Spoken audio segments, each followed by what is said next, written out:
Watch the paint job. Easy. It's a rental.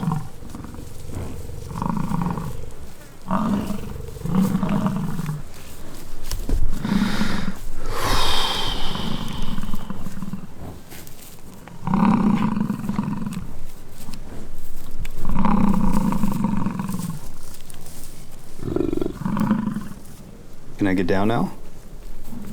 No, I don't want to play. Do not want to play. Easy. Let's just all be friends now, okay?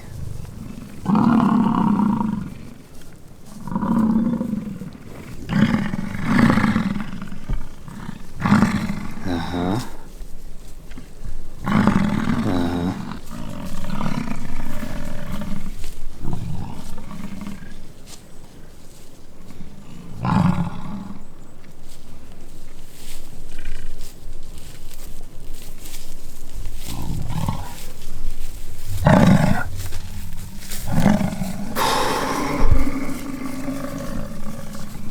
Words can't let them bring you down.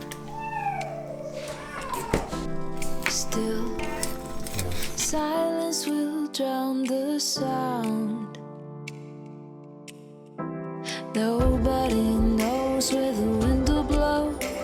How can they tell what the future holds?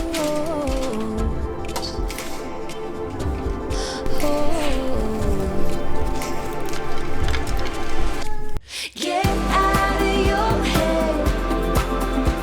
Don't say it won't yet.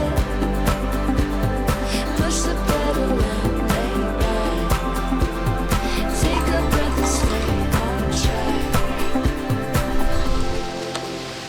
Grab yourself a toothpick right there.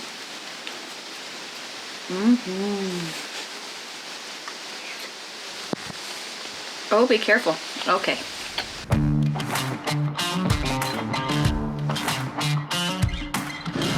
Yeah, look at this trick.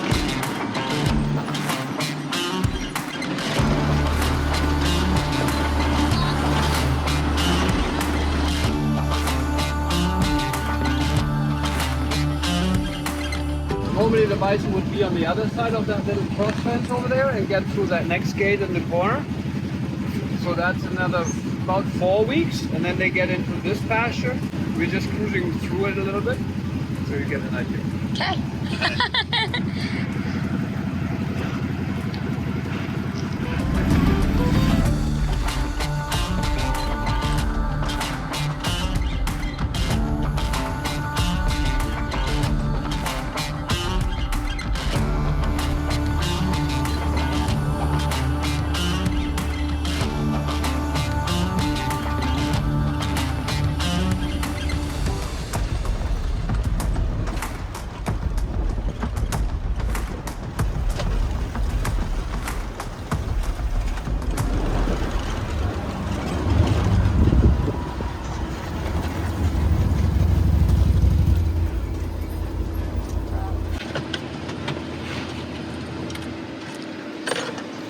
So this is is this his grave?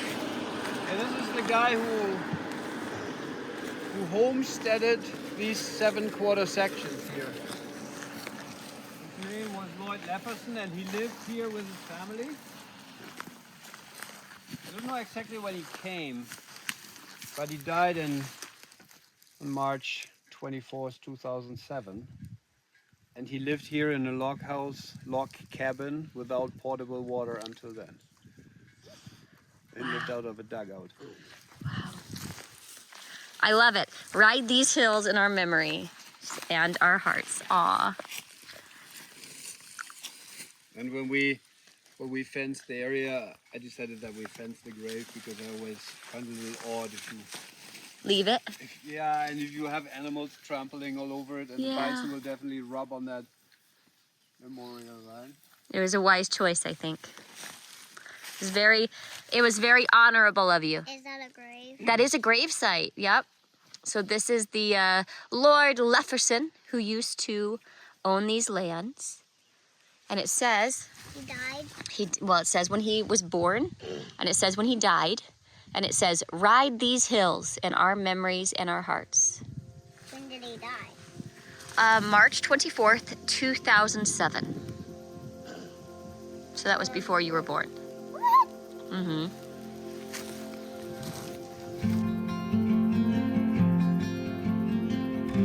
My name is Robert Plötner. I'm a shareholder of rangeland, Canadian bison and elk, and I am also a rancher in the northeast of British Columbia, owning a ranch called Peace River Ranch Limited.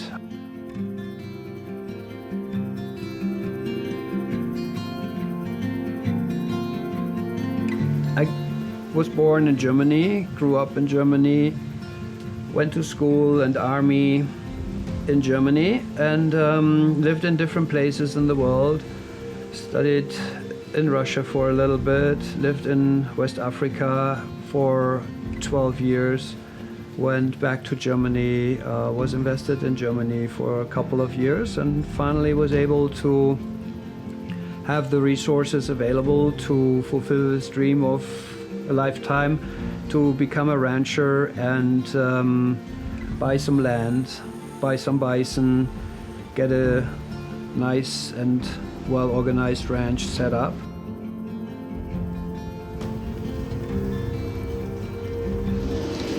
Holy moly.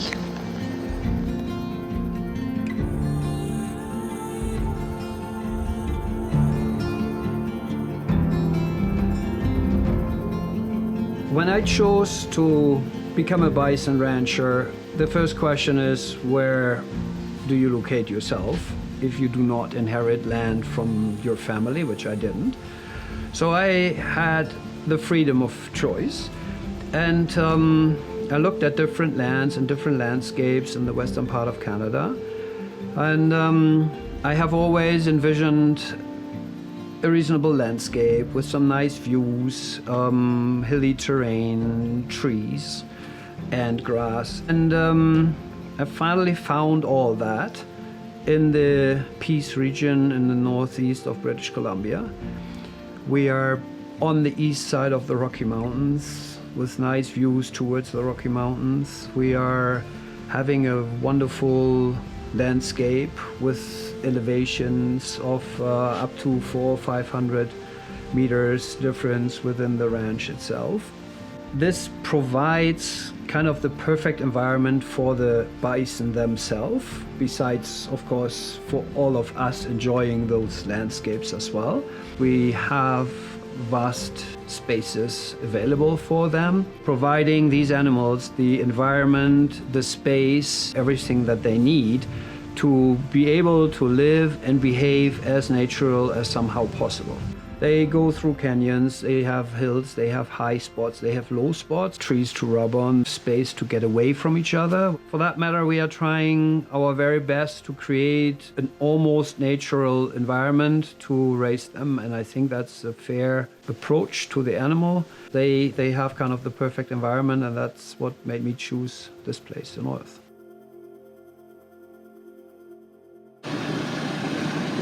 I wonder if this is where he lived. Who lived? The guy, What is this? What, this old homestead? One of the cabins of the old homestead. The bigger one where the family lived in, I was told has been burned down. And that was built for the son at some point. Since I started this ranch pretty much from scratch, regarding fencing, infrastructure, buildings, handling facility, and so on and so forth, I had the liberty and the freedom to create it as best as possible, but I also needed to figure everything out.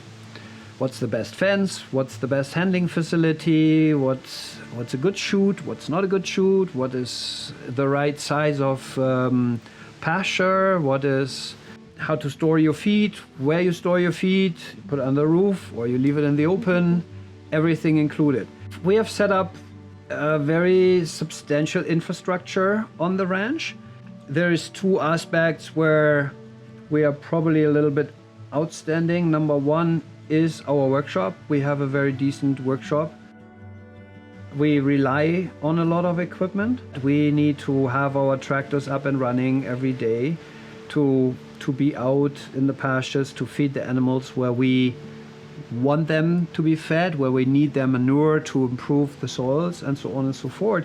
And what we cannot afford is a lot of breakdowns on the equipment, even in the winter. And if you want reliable equipment, you need to have a good facility to achieve that, I think. And for fairness purposes to our employees as well, everybody prefers a good working environment. Everybody prefers a safe working environment. And I think as the owner, I am responsible to provide that. That also relates to our handling facilities. Those facilities have to be very safe for the animals, number one. I think that's a question of respect to the animal as well. Each pen has to have access to water and feed anyways, but it also needs to be safe for the animals not to hurt themselves.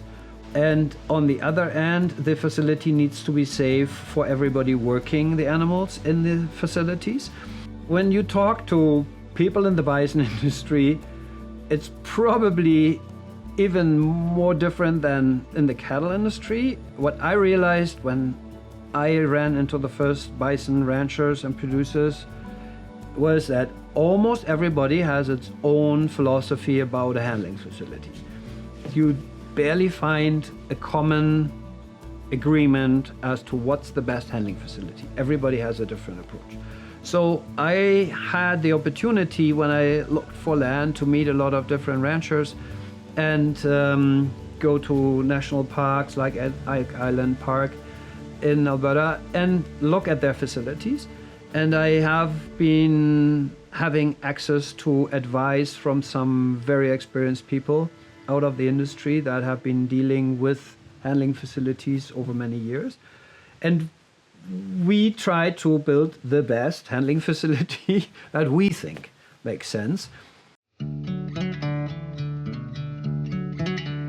What we did is we built pretty much a big circle of an alleyway, almost like a 3/4 of a circle as an alleyway. And that alleyway is that wide that 4 or 5 animals can easily run next to each other along. And inside that alleyway, we have split the pens like pieces of cake from the central. In the center of that circle is our actual handling facility. So through that circle, we drive the animals into the facility and then we sort them out of the facility. And on the outside of that round alleyway, we have bigger pens where we can keep the animals prior to sorting them in large groups, so we don't need to split them up in smaller groups. These pens can handle easily up to 500-600 head of animals. And outside of those pens again, we have like smaller pastures that help us in gathering the animals in the winter when we move them towards the facility, and then we feed them and they get more and more accustomed to the fact that there is a bit more metal around than during the rest of the year. The handling facility we have is based on a box sorting system, as it's called. It has a control stand that we call the crow's nest up on top, where the operator sits. That operator can adjust slides and doors that are driven hydraulically. Compared to many other handling facilities where animals are lined up behind each other, in our case, the animals come in and they have at least 2, sometimes 3 different ways to get around, to move towards the chute.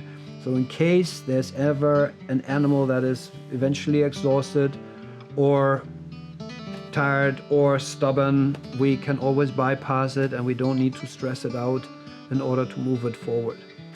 Yeah, when you handle bison, almost everybody agrees that you are better off handling the bison as quiet as possible. And we realize that less people, less noise is giving us a better result, is giving us faster movement through the system, less stressed animals, and makes it easier for everybody. We have decided to enclose our chute and have it totally separated from the box handling system in front of it, because the chute, even so it's a very silent chute, is still making some noise, and you expect the animal to move towards that noise, towards that irritation, which is totally against any natural habit of the animal to move towards something that is eventually frightening it or irritating it. To honor that, we have enclosed the chute, and we have enclosed the entire area around the chute, even insulated it in order to minimize the noise that it creates. So the animal actually experiences the chute only when it gets through that hole in the wall and that gate into the chute. And it has helped so far. It works well.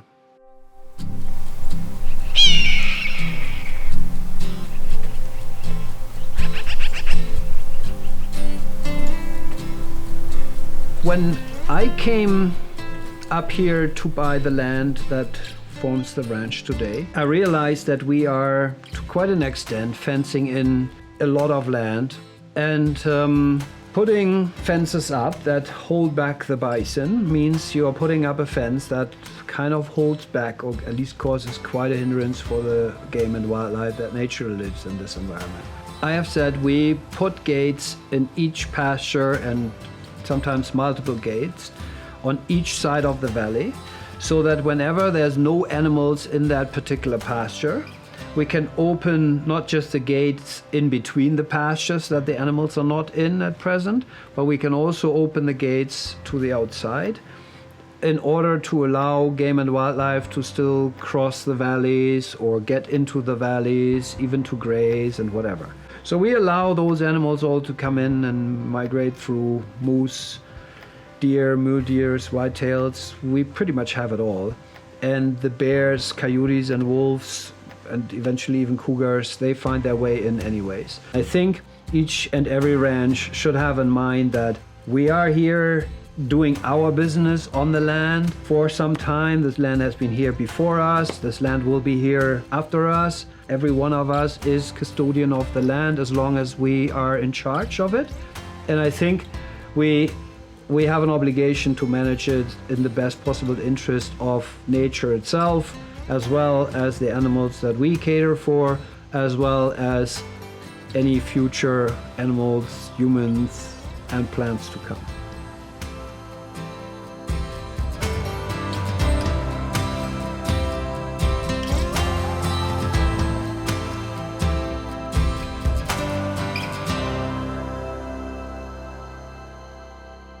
Primarily, we are trying to introduce people to the red, healthy meat that bison provide. And we are trying to tell people the story that is related to the conservation of bison and their very positive impact on the recreation of land in the overall context.